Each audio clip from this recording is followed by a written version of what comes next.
Guys আসসালামু আলাইকুম, it's me boy Dipu from Dipu short blog. Guys আপনাদের জন্য আরও একটি নতুন কিছু কিনে ফেললাম, এখনও খুলি নাই, মাত্র আনলাম এবং মাত্র আনবক্সিং করব। এটার ভিতরে কি আছে খোলার পরেই দেখবেন, চলুন দেখা।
এরপর হচ্ছে দুইটি বই, এগুলি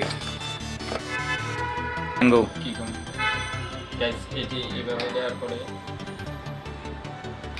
দেখুন এটি অন হয়ে গেছে। তো ব্যাটারি রিমোটের জন্য ব্যাটারি লাগবে, ব্যাটারি দিয়ে কন্ট্রোল করতে পারবেন। তো গাইস ভিডিওটি এতটুকুই, কেমন হচ্ছে তা কমেন্ট বক্সে জানাবেন। ভালো লাগলে অবশ্যই লাইক এবং কমেন্ট করবেন, আর অবশ্যই যারা এখনো সাবস্ক্রাইব করেনি তারা অবশ্যই সাবস্ক্রাইব করবেন এবং পাশে থাকা বেল বাটনটি বাজিয়ে দিবেন। আর যারা আমার চ্যানেল অলরেডি সাবস্ক্রাইব করে রেখেছেন তাদেরকে অসংখ্য ধন্যবাদ। আল্লাহ হাফেজ।